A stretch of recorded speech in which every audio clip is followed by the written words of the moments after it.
Konichiwa Minasan. We have a gray and rainy day here in Nozawa Onsen, so I thought why not do some work inside? Don't worry, it's not another insulation video, although I am just about as dirty. It's time to do some kitchen demolition. Let's have some fun.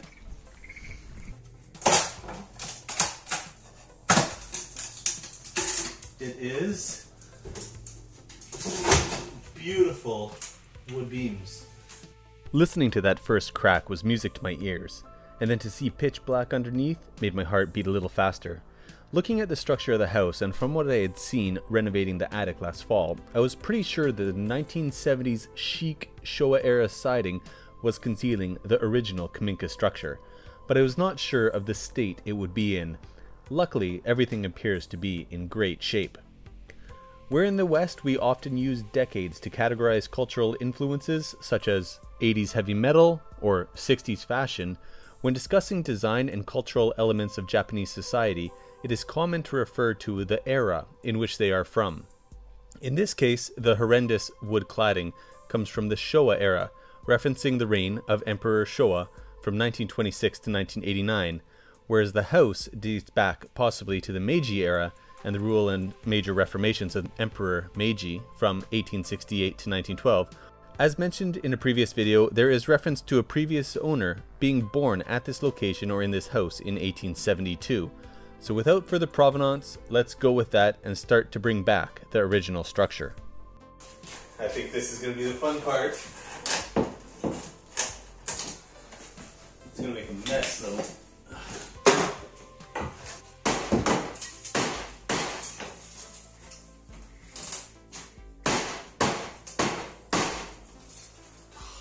Not as easy as I thought. Okay, back to the drawing boards. Before purchasing the house, I had a Kaminka expert come to check it out. I wanted to know about the old structure, its strengths, its weaknesses, and whether it would last another 150 years. In addition to giving the all okay, they also provided some information such as the material of the big beams is known as keiyaki, or Japanese zelkova, which is a form of elm traditionally used in temples because it is moderately hard and very tough. Great for a place prone to earthquakes where structures may rattle a little bit. A number of people have asked whether I'm worried about earthquakes in this house, given that it's a wooden house and it's old. But I had my first one here this morning. The tin roof just seemed to shudder all over the place, and a little rumble. I didn't feel anything move. Everything is still up on the shelf. Nothing's gone, so yeah, seems like the house can handle it. Before I get too dirty again, that is looking fantastic. Look at that original beam. Look at how big it is. Just needs a bit of cleaning, a bit of polishing, probably some oiling. Over here needs a bit of wood stain, but that is okay. You can see the wall, the initial wall. So I'm not sure what's going to be behind there. That's going to be an adventure. Yeah. The kitchen's going to come together. This is going to be a fun project. Okay, cool. While I knew the ceiling needed to go, and I assumed that the cladding would reveal the beam, I had no idea that there was also a fake wall structure going all the way around the kitchen. This moderately big DIY project may be turning into a massive monster of a renovation. I am happy to see this though. The additional air pocket between the faux wall and the outer wall should provide some form of insulation and a barrier to keep warmth in the kitchen. But now I have to ask myself, should it stay or should it go? Behind it I can get a glimpse of Chuchikabe mud walls, but what state they are in is yet to be seen. Here's a look at the beautiful old gypsum which is on here. You can see the soot stains just soaking through in the corners.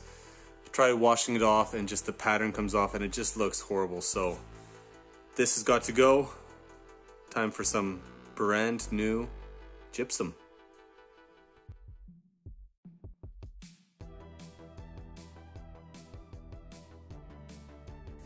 So after the first bit of roof tiles have been demolished, I can see they're just all attached on, nailed in. That is going to be awesome. I just need to take them off bit by bit, and then when the time comes, put brand new gypsum board right on there, nice and smooth. I'm going to keep that faux ceiling and just leave it as is. That's awesome. I was very happy how easy this part of the demolition was. I ended up breaking the demolition work into 3 sections of roof. I made sure to clean in between each section to keep it manageable. And even at that, I still ended up standing on a piece of gypsum drywall and getting a nail lodged partially into my foot. Too bad I wasn't using steel-tipped slippers. Looking back, I wish I had taken the time to clean up the kitchen and move stuff out of the way prior to commencing the breakage. I guess I was a little too excited. Looking at the false ceiling, I am amazed at the amount of wood which went into the structure. Its size is formidable, which also leads me to question whether something of that size should be removed. Removing it would gain 20 centimeters in roof height. It would mean I could expose or create a system of horizontal beams perpendicular to the large ones pictured here, and then a floor above that, already partially strengthened by the new crossbeams. Oh, the difficult choices. And here I thought my days of getting covered in soot were done when I cleaned above. But here, I've just been able to do about 1/3 of the kitchen's old gypsum removal. I need to get a mask. But yeah, under here you can see where I laid the wooden floor above the kitchen, and then there's insulation on top of that. I'm actually very, very happy with how this is going so far. Waste management in Japan is different than anything I have seen in the past. Looking back, I probably should have thought about how to dispose of the gypsum drywall prior to taking a crowbar to the kitchen. In talking with a friend, because drywall is classified as a building material, only certified building contractors are able to dispose of it, and in so charge an arm and a leg to do so, somewhere near $200 per cubic meter. This seems insane to me, as it is probably one of the most recyclable materials. Heck, most of it is edible according to the US FDA. It's calcium sulfate. Not that I would ever recommend this, but yeah, waste management for a later discussion.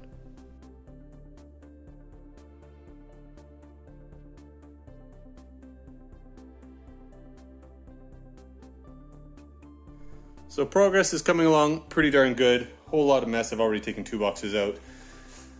The dreaded task I was hoping I wouldn't have to do, but it looks like I'm gonna have to take that cabinet out.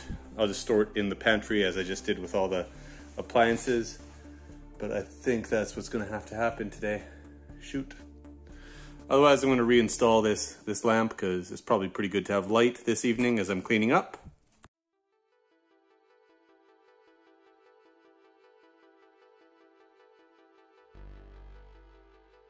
Let's give it a test run.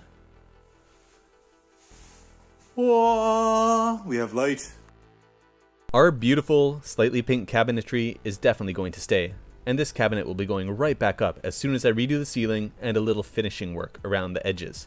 I also love the stainless steel backsplash. I just wish there was more of it. The left back panel, which wraps around the stove area, is a plastic sheet. It's not as much to my taste. I assume that this was for ease of cleaning.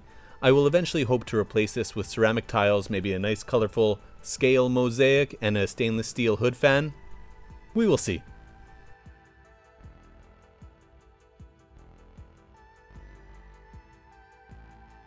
So here, now that the cabinets are out, can get a good look at some of the electrics, how it was done in 1979. All I can say is at least there's a, what's it called? The Dido cap.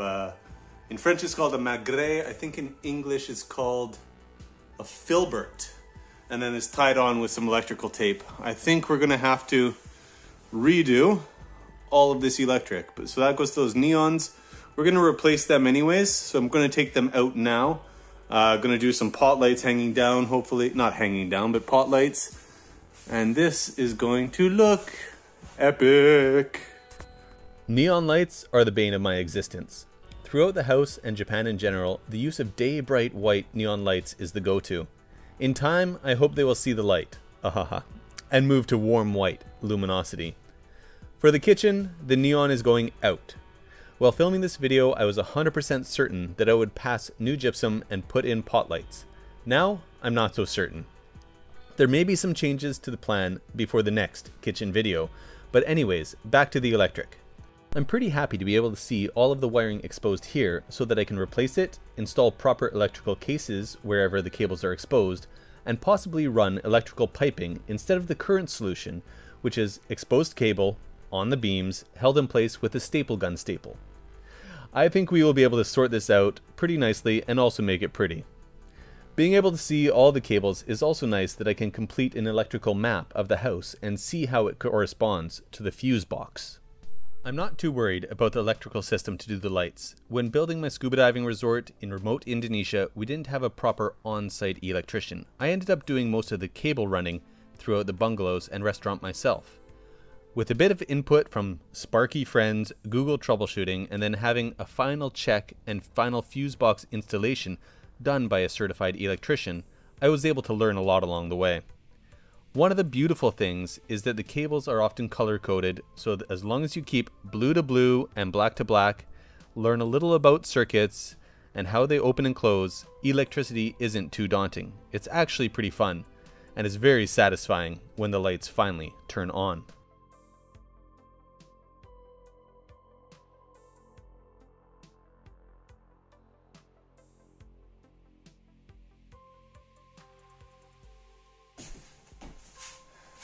Well, that was an absolutely filthy job, but somebody has to do it. And by somebody, I mean me. I had to do it. What we were able to do is we were able to get all the old 1970s gypsum or calci board, whatever you want to call it.